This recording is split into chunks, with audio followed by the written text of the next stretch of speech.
Well, welcome everybody. As you may know, I shouldn't presume.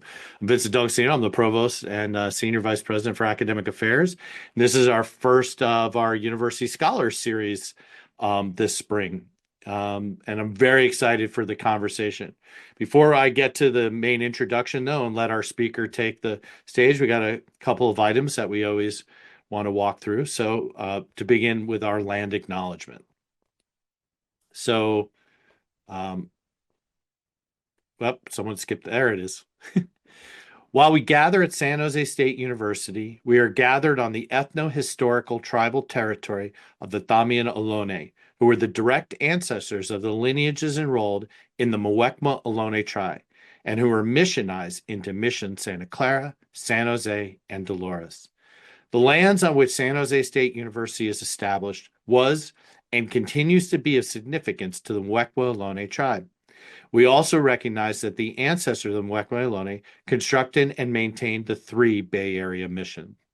Our campus extends to surrounding areas that held a tupentak, a traditional roundhouse, which was once located at the historic Lope Nino land grant Rancho Posomi y Positos de la Animas, the Little Well of Soul, and also Marcelo, Pio, and Cristobal's land grant Rancho Ulistac, which were places of celebration and religious ceremonies, as well as nearby ancestral heritage shell mounds that served as the tribe's traditional cemetery sites and territorial monuments.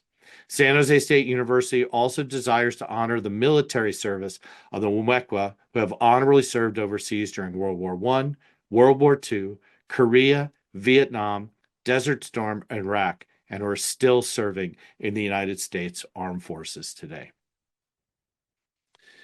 Before I get to the full introduction, just a couple of quick announcements.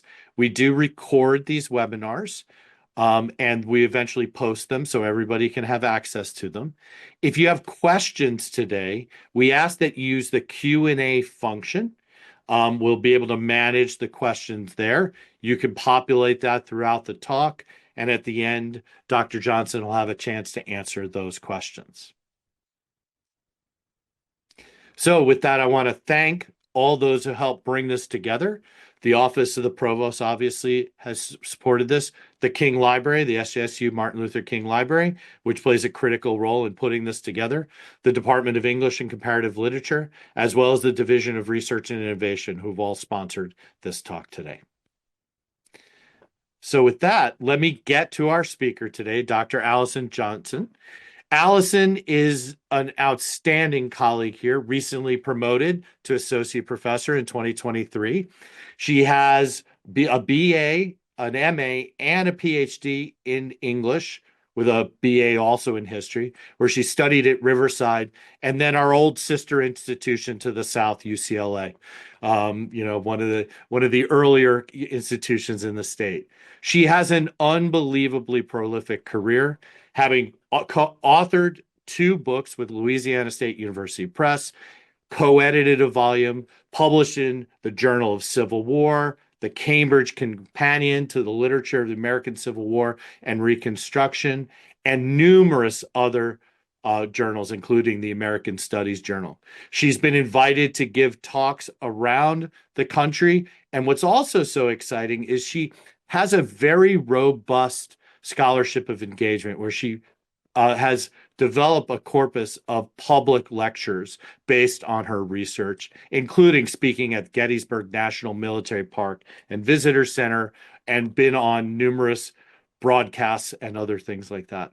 I'm really excited for this talk. I've been waiting for it. So with that, let me get out of the way and let Dr. Johnson take over the mic and talk to us today about the post-war lives of amputee Civil War veterans. Dr. Johnson. Hi, everyone. I'm going to start my slides and then share that with you. First of all, thank you so much to Provost Del Casino, Mariah, and Anina, everyone who helped to set this up. Let's make sure you see everyone see my screens? Yes? Looks good. Excellent. Okay. First of all, are there any left-handers in the group? You can just announce yourselves if you want in the chat. If there are, you are part of only 10% of the population who is left-handed. In the 19th century, it would have been even lower, about 2%, because of stigmas associated with left-handedness. Oh, wow, the provost. Okay, well, welcome to the lefties. All right. Oops, sorry. Okay, there we go.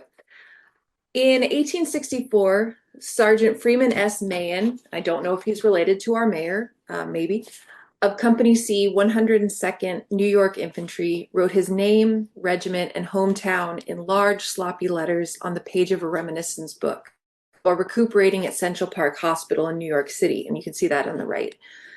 Underneath his entry, another person wrote, "The above was written with the left hand. Mr. Mahan lost his right arm in the Battle of Resaca, Georgia, 15th May, 1864, under General Hooker, W.O.B." W.O.B. was William Olin Bourne, a newspaper editor and dedicated hospital volunteer during the Civil War. In 1865, Bourne announced the first of 2 left-handed penmanship contests for men who lost their right arms while fighting for the Union. Bourne was clearly inspired by his interactions with men like Mahan. One of the leading purposes of the contest was to demonstrate to disabled men that they could find gainful employment that didn't depend on having 2 functional hands or arms. As such, Bourne called on veterans to submit specimens of their best left-handed business penmanship in the form of personal statements. Some contestants sent in straightforward descriptions of their time during the war, including details about enlistment, service, wounding, and discharge. Others reflected on the political and personal ramifications of their sacrifice. Others wrote poems focusing on their changed bodies, and I'll talk about a few of them in a second. Bourne hoped to publish the contest entries, proclaiming that the manuscript would be one of the best literary contributions to the history of the war, as well as the memorial of an entirely new feature in literature, the united production of several hundred left-arm veterans of the battlefield. Though the volume was never published, Bourne was right. The writings of the self-proclaimed left-arm corps provide invaluable insight into how Americans, especially those permanently marked by the conflict, responded to and interpreted the Civil War. Until recently, most scholarly accounts of literature stemming from the conflict claimed that Civil War writers willfully covered over mass suffering with uncomplicated patriotism and engaged in willful forgetting in the interest of reconciliation and reunification. However, amputated limbs cannot be reconciled, reunited, or normalized. They haunt Bourne's collection, stark reminders of the most destructive war ever fought on American soil. The left-handed writings also shed light on mid to late, oh no, what is happening? Sorry, my ad block has been updated. Thank you for letting me know, computer. Hopefully everything is back. I'd also like to thank AdBlock for sponsoring this speech. So the left-handed writings also shed light on mid to late 19th century conceptions of disability, how the Civil War influenced them, and how wounded men navigated the stigmas associated with what were considered imperfect or incomplete bodies. The contest attempted to make the fragmented bodies of amputees useful and framed the penmanship specimens as proof that left-arm men could successfully reintegrate into American society and the increasingly industrial workforce. Despite this, the contestants were also able to construct their own identities and tell their own stories. Many of the amputees mourned their sacrificed limbs, but also recognized the historical importance of their service. They preserved the Union and helped to end slavery, and they were proud of it. However, their faith in the cause was at times small comfort for personal pain or the difficulty they had putting themselves back together in a society that labeled them crippled. Bourne announced the first contest in his newspaper, The Soldier's Friend, which catered to soldiers during the war and veterans after, and newspapers nationwide followed suit. In an article published in July of 1865 titled Left-Handed Penmanship, the New York Times announced a contest intended to, quote, furnish fresh pleasure or benefit for the soldiers. Bourne now offers premiums amounting to $500 for the 4 best specimens of penmanship by left-arm soldiers of the Union.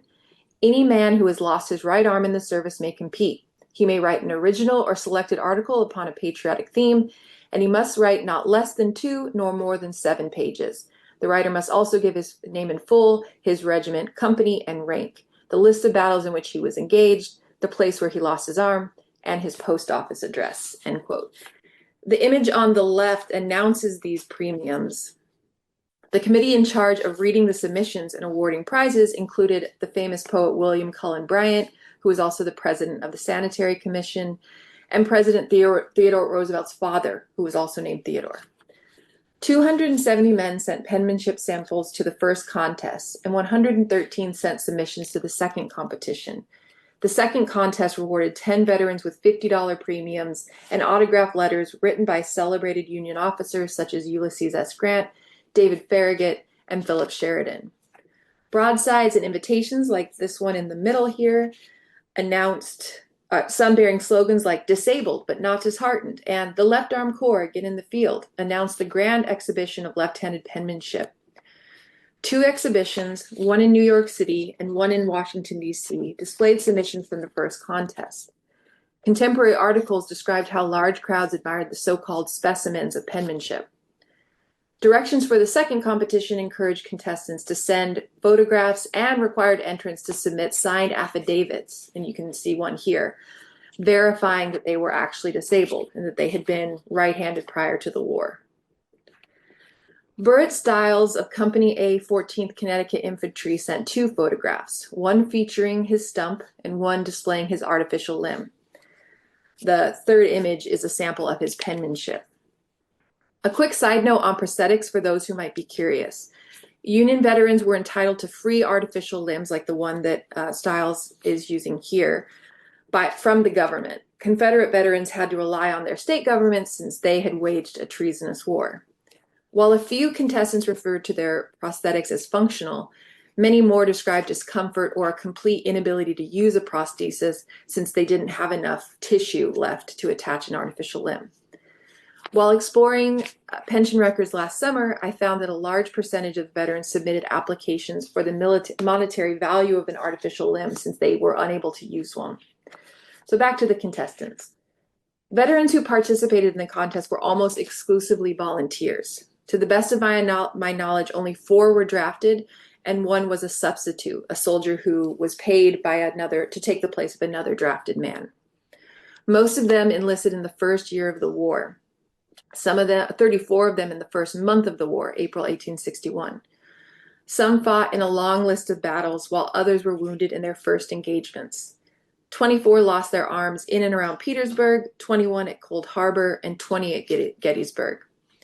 30 commissioned officers, 52 non-commissioned officers, and 185 privates participated in the first contest, while 21 commissioned and 34 non-coms competed in the second. Though around 179,000 Black men served in the Union Army, only 2 submitted to the first contest and none to the second. This was potentially due to lower literacy rates among formerly enslaved men, though many became literate during and after the war. The youngest contestant was 15 when he enlisted, and the oldest was 52. At least 53 of the contestants were foreign-born. The Rules of Borns contest required that amputees identify the battles in which they lost their arms, and many of them went beyond simple identification to describe in graphic detail their wounds and amputations. In doing so, they revealed what lay beneath the empty sleeve, a popular wartime and post-war symbol. Before getting into the submissions and post-war lives of the specific veterans, I want to talk briefly about 3 interconnected concepts crucial to understanding the cultural significance of these left-handed writings: the empty sleeve, the amputated right arm, and the adaptive left arm. In popular literature of the time, empty sleeves spoke on behalf of silenced soldiers, calling for pity instead of requiring a direct confrontation with the lasting effects of violence. Bourne's newspaper printed an article entitled "Empty Sleeves" in 1868, and you can see a quote on the left, which acted as an interpretive guide for post-war readers. In our streets, in our offices, on our farms, everywhere we meet empty sleeves. Sleeves the wind blows against broken ribs, whips about crippled bodies. Sleeves whose emptiness tells of arms blown off in battle, of arms lost in strife for the life of a nation. Empty sleeves that speak more eloquently than tongue or type of patriotism, of courage, of faith in the right, of hope and justice. The article implies that empty sleeves tell what the amputees cannot. David Barker's popular poem and the illustration, titled The Empty Sleeve, and the illustrations it inspired, including the one that is on the right of the screen, also reveal how the titular concept covered over amputees' individual stories and voices. The poem, which first appeared in 1863, features a generic and tellingly silent one-armed man. Barker's speaker tells onlookers, quote, "Till this very hour I could ne'er believe what a telltale thing is an empty sleeve, what a weird, queer thing is an empty sleeve," end quote. The sleeve, not the veteran, tells of a battlefield of gore, of the saber's clash, of the cannon's roar, of the deadly charge, of the bugle's note, of a gurgling sound in a foeman's throat. It's a very talkative sleeve. Despite all it tells, an empty sleeve is sanitized and suitable for children, as indicated by the engraving on the previous slide and this postcard inspired by the poem in the engraving that features an actual one-armed veteran named Henry Meacham. Confronting this cultural tendency towards silencing, contestants could instead focus on right stumps and functional left hands, which are much more prevalent in the contest entries than artificial limbs and empty sleeves. Instead of letting their sleeves speak for them, the Left Arm Corps purposefully testified to both national trauma and individual experience. In the face of representational difficulties and bodily hindrances, amputees refused to become objects of pity and invested their left arms and missing or maimed right arms with significant symbolic power. In substituting the left hand for the right, the contest implied, veterans would ostensibly reestablish their masculinity, even if they couldn't engage in what contestant Phineas P. Whitehouse called, quote, "manly labor," unquote. Farming, taking care of livestock, and performing other household chores. As a side note, many of the veterans had farmed prior to the war, and some continued to farm afterward, despite their wounds. Many, however, found careers that didn't require as much or any manual labor. Whitehouse, for example, taught at a school for recently freed people in Maryland shortly after the war, and was a prolific writer and journalist. Obviously, such professional and personal transitions weren't easy or immediate, and often involved anxieties about incompetence.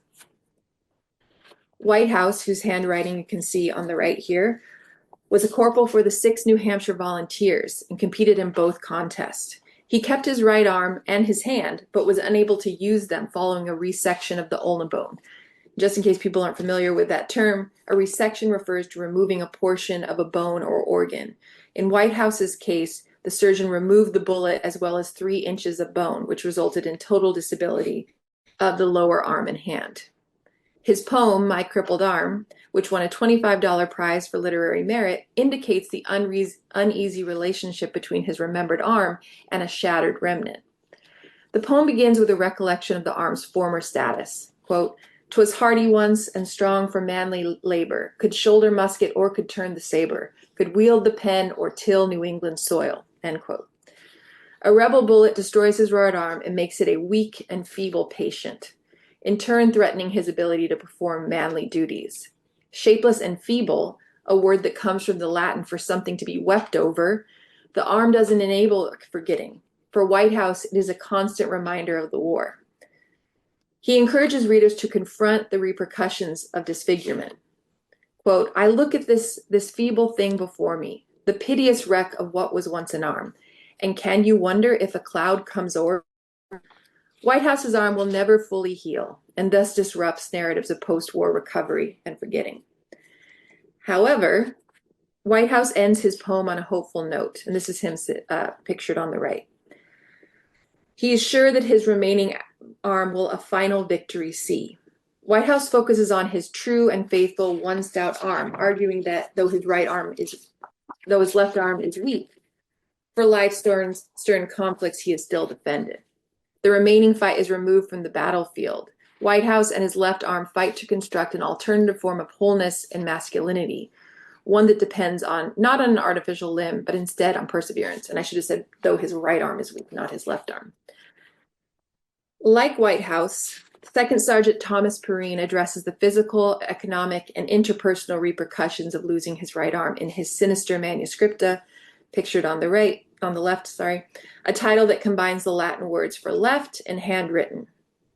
However, Perrine, a veteran of Company G 140th Pennsylvania Volunteers, links racial identity and political agency, as well as masculinity, to bodily wholeness.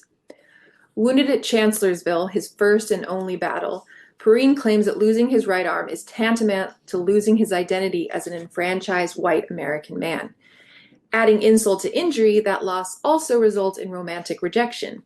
Through puns and tongue-in-cheek humor, Perrine's stump embodies his and other contestants' concerns that losing an arm has made them less of a man in more ways than one.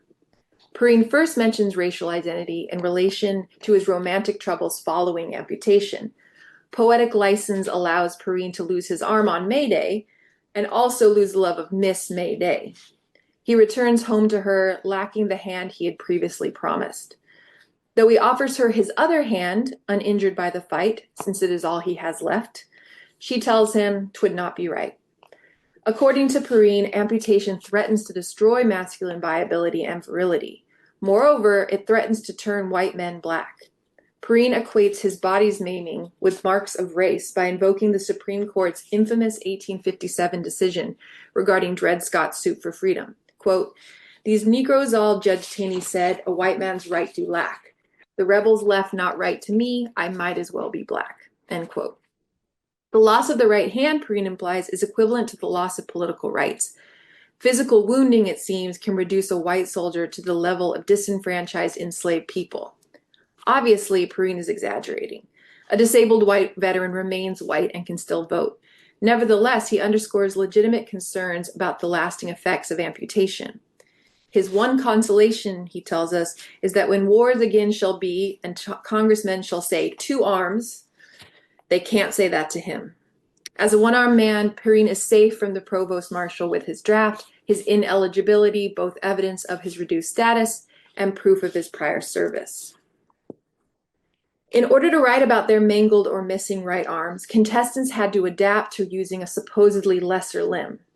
Left, which comes from the Old English word for paralysis, carries the cultural connotations of weakness, effeminacy, ineffectuality, and evil. Remember that Latin, sinister, no offense to all the lefties in the audience. Though it is impossible to know if members of the left arm corps were solely right-handed prior to being wounded, extremely impressive specimens sent in by a number of contestants show that some men took to writing with their left hands with greater alacrity than others. The contest assumed that right-handedness was the norm and implicitly excluded left-handed men. In other words, in addition to issues I addressed earlier, contestants had to also deal with stigmas associated with left-handedness. In response, many of them presented a left-handed form of masculine competence and economic viability. Henry W. Palmer, whose handwriting you can see below, a 20-year-old veteran of the 31st Maine Volunteers, addresses his missing right arm but shifts focus to his other limb. "Lost right arm," Palmer exclaims, "thou wert a member of a perfect body given to country in her day of trial. And while Virginia's soil is enriched by thy decay, the remnant of that soldier body is reserved for such further duties as country may demand." End quote. After describing a macabre search for his amputated limb, strange sensations are those of him standing beside the grave of a member of his own body, he tells us, Palmer returns to what remains, his future as a left-arm man. His anthropomorphized right hand, quote, "bequeaths unto the left arm all the properties of which it died, seized, and possessed," end quote. The young veteran understands the loss of his arm in legal terms. Quote, "The seal of this last will and testament was the blood seal of amputation. Patriotism, love of country, and equal rights were the subscribing witnesses to the instrument," end quote. Palmer aligns his personal sacrifice with the survival of the Union and equates bodily loss with exemplary masculinity, encouraging his fellow quote-unquote mutilated soldiers to join him in his efforts. Alfred Whitehouse probably submitted the most impressive left-handed penmanship specimen, which you can see on the left. As far as I know, he's no relation to Phineas Whitehouse. He also addressed and celebrated the unique community of veterans he called the right and left arm of the nation's defense. Born in England, he enlisted in 1859 and was wounded in the first battle of the war. A poem he submitted to the second contest connects his amputated right arm to the saved Union and acknowledges the work ahead for his remaining left limb. Quote, "The right arm's gone, the nation yet remains. Though many perish, yet we are saved. The right will triumph over wrong, though it leave us but one left arm strong. His penmanship is obviously more impressive than his poetic stylings. White House refuses to erase his loss, instead creating a close relationship between Northern victory and the sacrifices of the left arm corps. Like Palmer, White House commemorates his lost arm, but shifts focus to his left-handed future. Speaking of the future, I'd like to now shift to what I've learned about the post-war lives of members of the Left Arm Corps by examining census, military service, and pension records, as well as newspaper articles. As the country moved towards and into the 20th century, members of the Left Arm Corps wore their service and sacrifice on their empty sleeves, living monuments, as one contestant wrote, of the conflict that ended slavery. Their status as living monuments did not fade with time. Losing their right arms remained a crucial aspect of their identities, both in the ways they define themselves and in the ways others define them. Though it is impossible to summarize or generalize the sentiments of 333 men, it is clear that many of the veterans lived as proud members of the Left Arm Corps, carrying their experiences and changed bodies into futures shaped by their time as soldiers. The short and/or troubled post-war lives of a not insignificant number of contestants also indicate the difficulties of recovery and adaptation. First, I'd like to tell you about the post-war lives of the veterans you've already met today: Phineas P. Whitehouse, Thomas Preen, Henry Palmer, and Alfred Whitehouse. Phineas P. continued to write, using his left hand for penning poetry, as well as petitioning the federal government for an increase in pension. The medical and surgical history of the war, of the rebellion, which you can see on the left, included an illustration of a plaster cast of Whitehouse's forearm, and reported that his hand had not improved by 1873. His inability to use his continued inability to use his limb entitled him to $24 a month by 1886. Here's a pension on the right from that year, in which Whitehouse explains he is eligible for an increase. In 1898, the Boston Globe referred to him as a soldier poet, and he read an original poem during a celebration of his hometown in 1902. Married with 3 children, he was a proud member of the Grand Army of the Republic, or GAR, which was the largest Union veterans organization. He died in 1910 at the age of 68. A few things to note before getting into more specifics. The pension system was initially established during the war to support soldiers who could no longer serve due to wounds or illness. Legislation determined how much money specific types of disabilities merited. Men who had lost one arm, for example, initially received $15 a month, and the amount increased over time. Veterans had to advocate for themselves with the Pension Bureau and pension agents, applying for increases in payments when new legislation was passed, as well as submitting physician reports indicating the necessity of a higher pension amount due to increased mobility or health issues. Like Whitehouse, members of the Left Arm Corps continued to use their left-handed penmanship in order to support themselves and their families in more ways than one, through their professions and in their interactions with the Pension Bureau. After the war, Thomas Preen attended law school. He worked as an attorney and judge, as well as a newspaper editor in Minnesota, but moved to Colorado in hopes of improving his health. Though his poem indicated the potential romantic difficulties amputee veterans might face, he married in 1878 and had 2 stepdaughters and a son with his wife Inez. Junior vice commander of his GAR post, he died in 1890 at the age of 48 as a result of his wounds. An affidavit signed by Lawrence M. Stevens in support of Preen's widow obtaining a pension after his death reported that Preen wasn't well enough to practice law in his final years. Perhaps overstating the case in order to secure Inez's support, since widows had to prove their husbands had died as a result of their military service, Stevens claimed, quote, that his life was as truly sacrificed on the battlefield as though he had died there. My knowledge of him leads me confidently to conclude, end quote. In Stevens' formulation, Preen's physical suffering and early death outweighed his accomplishments in peacetime, at least in terms of the federal government's responsibility to his dependents. Preen's former roommate asserted that the veteran, when questioned why he was so pale, answered that it was on account of the pain in the stub of his arm, that there was very little time when he did not suffer. He only acknowledged his pain questioned, but there was no time either day or night when the pain was not incessant and at times almost intolerable. Preen's mostly silent suffering stands in stark contrast to the penmanship contest's stated goals of rehabilitation and reintegration. Even as the country healed and reconciled, betraying the freedmen in the process, Preen and others like him continued to suffer, carrying the violence and excruciating pain of the battlefield with them. In verifying Henry W. Palmer's identity as part of his contest submission, 3 select men of his hometown, so 3 local officials, wrote, quote, "Henry comes back to us, though injured in body, yet possessing those moral excellences which he has at all times exhibited," end quote. For 11 years, though, he had to reside in the Milwaukee branch of the National Home for Disabled Volunteer Soldiers, though he later returned to Maine to help his father manage a farm. When he died in 1925 at the age of 80, the retired bookkeeper left behind insufficient funds to pay for his funeral and burial. The U.S. Veterans Bureau footed the bill. Alfred Whitehouse used his amazing penmanship skills to continue his pre-war work as a sign painter. He was elected chaplain of his local branch of the GAR in 1909 and later worked as a postal clerk, which was a popular position among amputee veterans. By the time he died at the age of 80, he had 4 children. Though every veteran was an individual with a unique story, life, and bodily configuration, for the purposes of giving you an overview, I'm going to focus on a few categories for the rest of this talk. Upstanding citizens, politicians/government officials, the notorious or infamous, and carriers of memory. And if I have time in the Q&A, I can throw in a few fun but random finds. When members of the Left Arm Corps passed away, their obituaries regularly mentioned their service, their missing or disabled arms, their membership in the Grand Army of the Republic, their contributions to their communities, and sometimes their participation in Bourne's penmanship contests. Their exemplary citizenship during and after the conflict made them particularly worthy of praise.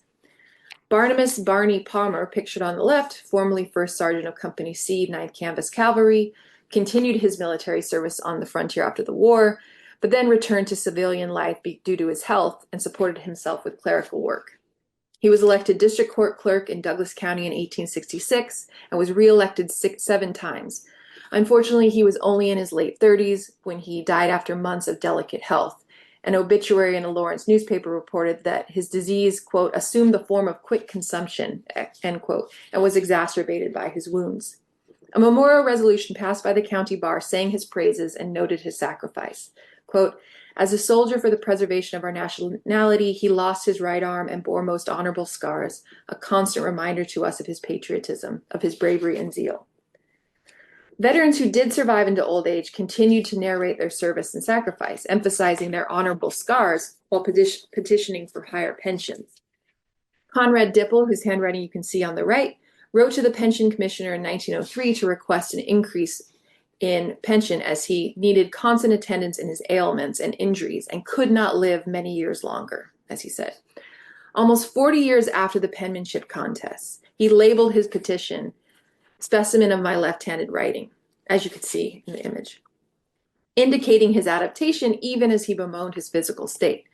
Despite his dire predictions in 1903, in 1910, a local newspaper reported on his 80th birthday celebration, noting that he was in, quote, "vigorous health and in the enjoyment of his faculties," end quote. The article also noted he had many interesting incidents to relate of his experiences during that time which tried men's souls. Like Barney Palmer, Dipple put his handwriting to good use as a government official, serving as a notary public. Since his pension file doesn't have any documentation past 1903, I'm unable to determine if his health suddenly improved or if he or the newspaper writer exaggerated the situation. What I can say is that he used his left-handed penmanship to advocate for his family, himself and his family, reminding pension officials of the link between his diminished physical state and suffering to the successful capture of 450 Johnny Rebs, 4 guns, 4 flags, etc. during the Battle of Petersburg. When Dipple died at the age of 82, his obituary appeared on the front page of the Watertown, Wisconsin News. Oops. There we go. Like Dipple, Wallace Mordecai Moore continued to suffer from constant pain and sensitivity in his stump.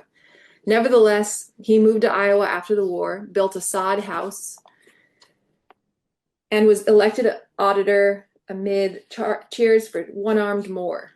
In 1930, he used his left hand to contact the Pension Bureau about an expected increase in pension, as you can see on the left. He had spoken to fellow veterans, he explained, and they had received $100 instead of $90. In response, the acting commissioner of the Bureau informed him that the only men who were completely disabled and or blind and required constant assistance qualified for the increase. 65 years after the end of the Civil War, Moore was still part of a community of disabled veterans and continued to advocate for himself. He lived to be 90 and died in 1932. Here is a photograph of Wallace with his daughter and grandchild, courtesy of his great-grandson, Alan Ford. One-Armed More's campaign slogan should come as no surprise. The political careers of a number of contestants demonstrate the political cachet of an empty sleeve or a mangled arm. When Martin Van Buren Keller ran for clerk of the Orphans Court in Pennsylvania, the Lancaster Intelligencer announced he would, quote, be the crippled soldier candidate, end quote, indicating a larger trend of similarly maimed men who purposefully or not benefited from the political capital of being physically marked by their military service. Anthony Beaver was appointed postmaster in 1869 and successfully ran as a Republican for associate judge, serving 2 terms. 1 year after he died, his son ran for county sheriff and continued to trade on the veteran sacrifice. An article announcing the son's candidacy noted that his father had been, quote, a brave soldier of the War of the Rebellion who, in one of the battles, lost an arm, end quote. Multiple contestants served as state legislatures, while Roswell P. Bishop represented Michigan's 9th District in the House of Representatives. At least 10 veterans were city or county treasurers, but quite a few had trouble staying on the right side of the law. Sidney M. Hosier avoided punishment for allegedly misappropriating funds due to a statute of limitations, while Herman Baumhager served 6 months in prison for embezzling. Charles A. Edmonds ran successfully for state commissioner of lands, but was tried by the Michigan Senate in 1872 for impeachment due to corrupt conduct in office, crimes and misdemeanors, including embezzling, drunkenness, adulterous activities, specifically frequenting brothels, and publishing an obscene newspaper about a political appointment. Honestly, it kind of sounds like he'd be fun. The trial lasted 6 weeks and cost the state over $19,000. A reporter described Edmonds' appearance in court, noting that, quote, the stump of his right arm suggests patriotic service and stirs a feeling of sympathy for the soldier, but his face is not so frank and open as one would choose to behold in looking upon a great and noble specimen of a man. Though Edmonds was acquitted, his tenure as commissioner remained infamous and set the precedent for impeaching state officials in Michigan. Speaking of infamy, the contestant who most undermined the optimistic rhetoric of the contest, namely that the left hand could successfully replace the right so that one-armed men could seamlessly enter civilian society and the workforce, was William S. Bergen. The youngest contestant, Bergen was wounded when he was 15 years old. Using his left-handed penmanship, he secured employment as a clerk in the War Department. However, he lost the position after the, quote, gay life of the national capital proved too much for the young clerk, end quote. He returned home to Ohio, became a hard drinker and rough citizen, and lived an itinerant lifestyle. He shot and killed a hotel employee named T.J. McBride while, quote, on a heavy debauch, end quote. His defense cited familial insanity and his drinking, but put most of the blame on his amputation. Quote, when a boy, he was gentle and tractable, but losing his arm in the army, his nature became changed, end quote. He was executed on December 7th, 1877 in a horribly botched hanging. One of the numerous articles is on the left. Bergen and his family fervently hoped for a commutation, but the governor refused. One report explained, quote, the prevailing opinion is bitterly against the murderer. It is extremely rare to hear sympathy expressed for him, end quote. Significantly, the same article failed to mention the loss of his right arm. In the end, his service and sacrifice, as well as the missing right arm that symbolized both, were insufficient to overcome a murder conviction. Other veterans engaged in less criminality, but still managed to buck the trend of upright citizenship and heroic survival that ostensibly defined the post-war lives of most members of the Left Arm Corps. Josiah Phillips served time in Sing Sing for knifing a man who attempted to steal his pension payment and was later killed after a drunken argument with his wife over yet another pension payment. In stark contrast to the glowing obituaries for most of the contestants, this article on the right declared he was dissipated and a well-known character about Newburgh. He was drunken, foul-mouthed, and generally worthless, and had a jail record and had been a source of much annoyance to the police. Articles about him mentioned his missing arm, but focused primarily on his skullduggery. Bergen and Phillips are extreme cases, but their stories help to provide a fuller picture of the post-war lives of Civil War veterans, especially those visibly marked by their service. For better or worse, amputation or severe wounds influence those post-war lives, and some members of the LAC, Left Arm Corps, dedicated themselves to carrying the memory of the conflict that shaped them. John Bryson, superintendent for multiple national cemeteries, a position often filled by wounded veterans, sent multiple letters to the editor of the Brooklyn Eagle praising his regiment in eloquent prose. Harrison O. Thomas was the first member of his local GAR post, serving as post historian and publishing a book of autobiographical sketches of local veterans. When he died in 1916 at the age of 76, the Boston Globe reported that he was one of the best known citizens of the city.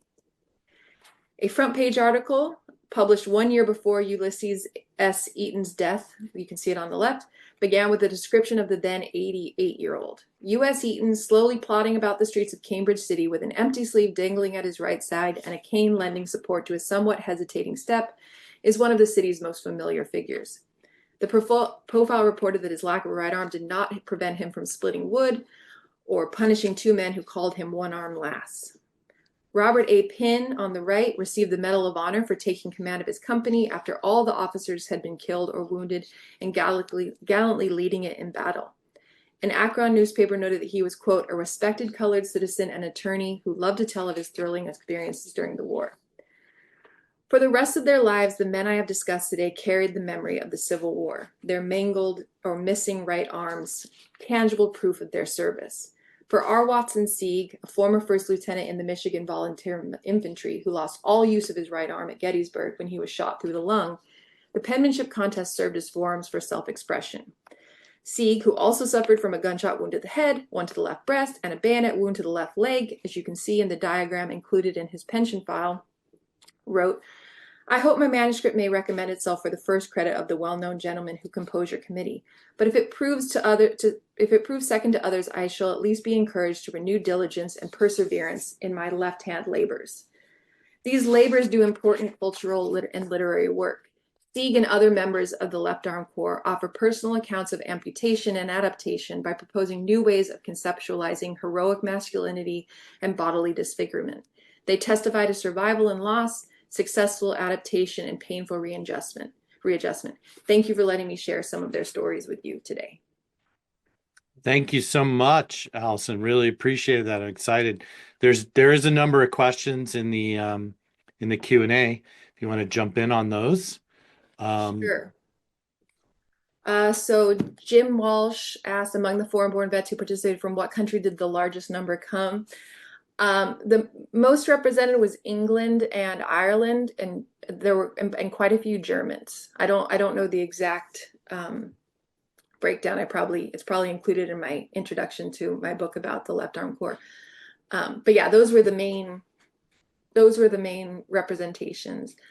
Let's see, and some even the German soldiers sent in German writing, so I had to get somebody to help me translate it. Do I do a thumbs up to say that I've answered it? Oh, no. Don't worry about that. We'll take care of that in the Okay, background. You can kind of just go through, so we're good. Okay, Susie asks, what types of pain medications were offered to Civil War amputees? Whiskey, opium. They didn't have great options, especially not when they were being amputated, though some veterans did describe experiencing ether when they were undergoing amputation. One guy wrote a poem about like rising up from the surgeon's table on these wings. So, but yeah, the pain, I think that in the years following the war, there would have been a lot of alcohol use probably, and as Adam Hall says in the chat, opium addiction. Though in going through the pension files, I have not seen any, I haven't gone through all of them, but I haven't seen any references yet to opium addiction. But yes, it was very common. I think there was recently a book published about that. William asked how I located and found these documents. It was kind of by chance that I was in the Library of Congress looking for other things written by Civil War soldiers, and one of the librarians there recommended I look at this box of papers, and I couldn't believe what I had come across. I'm not the first person who discovered them. Other people, as I found, had looked at them, but I really knew that I had found something special and that I really wanted to share these men's stories because, like I said, their writings had never been published. So yeah, it's in a box. You cannot access it anymore but you can look at it online. The whole collection has been digitized and transcribed. So if you go to the Library of Congress website, you can do that. You can look at them. Was there mental health addressed by any 19th century medical doctors? Let's see. I'm not an expert on that. I do know that unfortunately, at least 2 of the veterans committed suicide. And I think in the newspaper articles, sometimes it was blamed on alcoholism or on, so yeah, I mean, just think about how well we treat mental health today. We still don't do a great job. So yeah, it wasn't particularly great treatment in the 19th century. I think there would have also been pressure on the veterans to suffer in silence and not to talk about, having those kinds of upsetting, or talk about those upsetting things. But that's a very good question. And I think there has been some, I think there's a book called A Heavy Burden that's about mental health among Civil War veterans. Megan, we were interested in your explanation of empty sleeve, wounded soldiers. If I have theories about why there haven't been similar popular discourses about the disabled bodies of U.S. American veterans of 21st century. Why did 19th century popular culture focus on veterans' bodies while 21st century pop culture is more interested in their invisibly marked mental health? That's a really excellent question, because there are a lot of amputees from the Iraq wars, from Afghanistan, and obviously they have much better prosthetics now, which could be part of it. But I mean, there were amputees in World War I, World War II, men who had faces that needed to be restructured. So I'm not sure why they focused. I think maybe we focus more on mental health because we have come to realize how significant things like PTSD are. And obviously we're better equipped to understand mental health. I am interested in looking at kind of representations of military amputee veterans in the contemporary moment. I'm definitely not an expert on it. But I would say that because we are more focused on mental health, and obviously have large numbers of soldiers and veterans who are dealing with things like PTSD, I think we've been forced to to focus on those invisible, and we've also just become more aware of like invisible disabilities, right? Like those things that we cannot see. Obviously the missing sleeve, missing arm was very evident. It's easier to see. So an anonymous attendee, did wounded men keep contact with another over the years? Some of them did, yes. I have found newspaper articles about 2 of them having reunions. That was a huge thing for Union veterans to have reunions in the years following, and eventually they started reuniting with Confederate veterans as well. It's all part of the sort of like reconciliation of white people at the expense of Black people. But yes, they did some of them kept in contact. They did, like I said, maintain their sort of belonging in this unique group.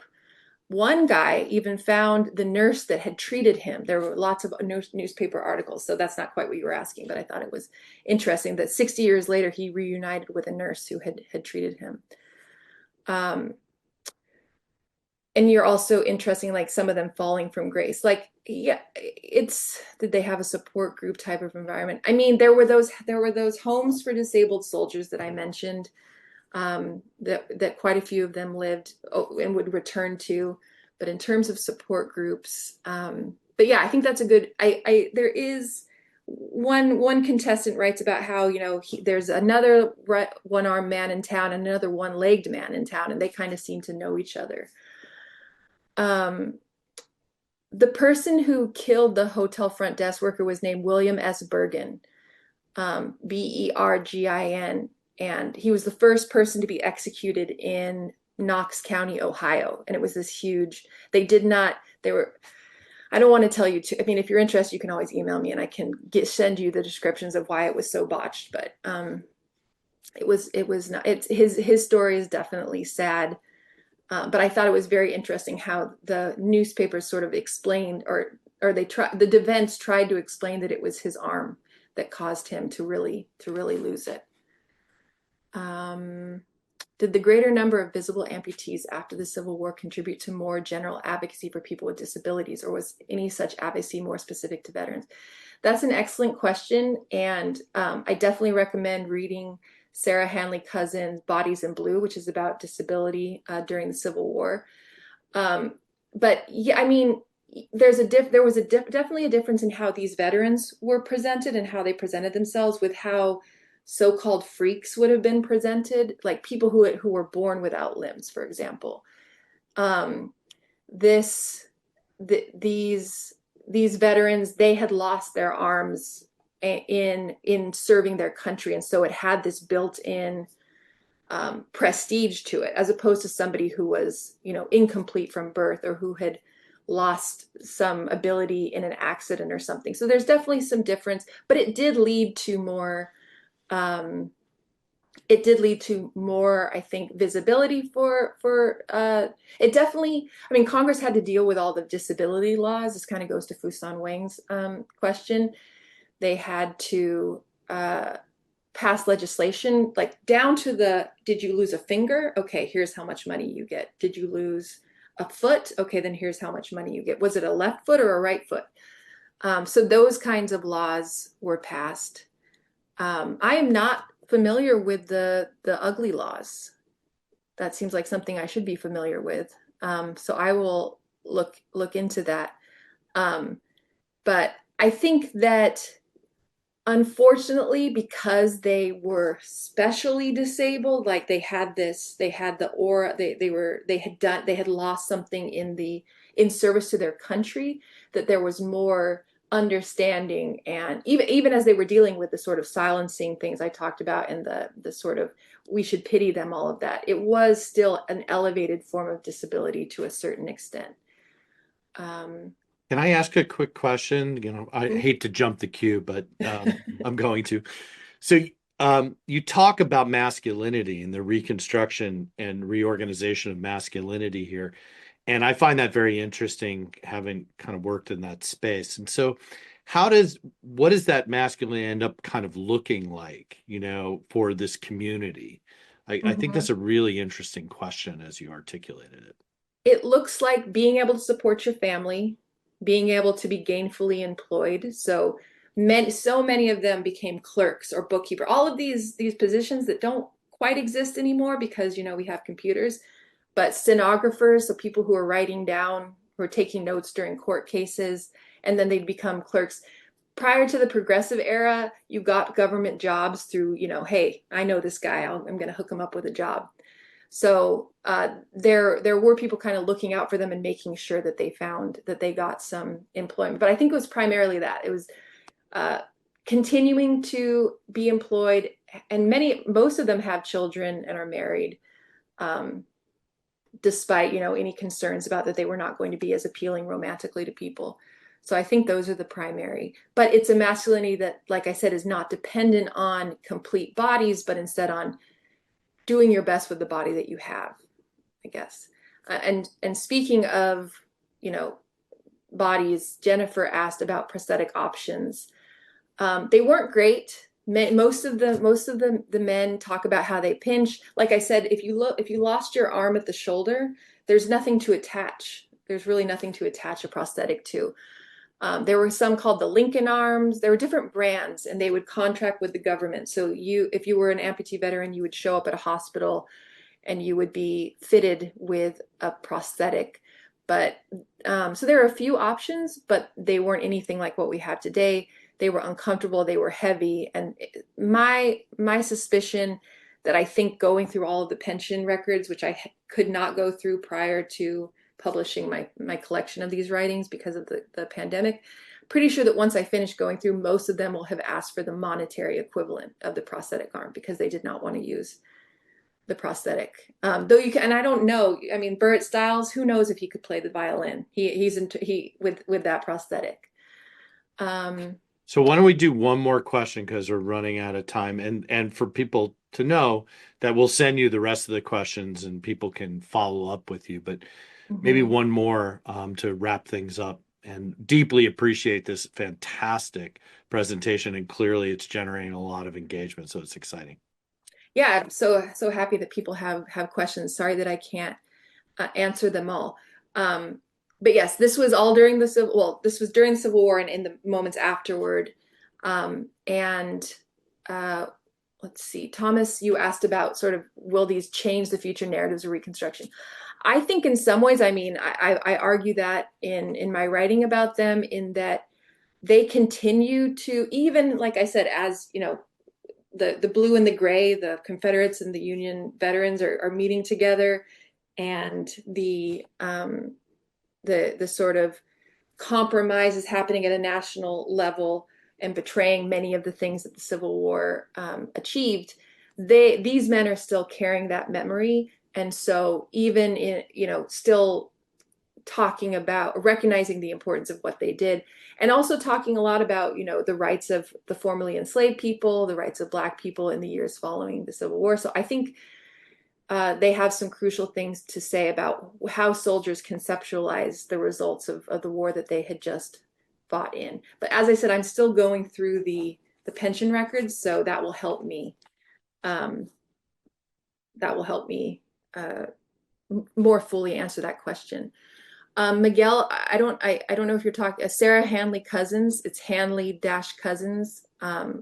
Bodies in Blue. And then my book about the if you want to read more of these stories, I got to do a plug for my book. It's called The Left Arm Corps, Writings by Amputee Civil War Veterans. And I'm hoping to do a second volume. That's what I'm working on now. Well, as a left-handed person, I want to deeply appreciate you seeing me today. So, Yeah. and Yes. thank you for a great talk. It was really exciting, and lots of great questions and a fantastic representation of the amazing work done here and done by you, Dr. Johnson. So thank you so much. Thank you so much for having me, and thank you to everyone who joined. I really appreciate it.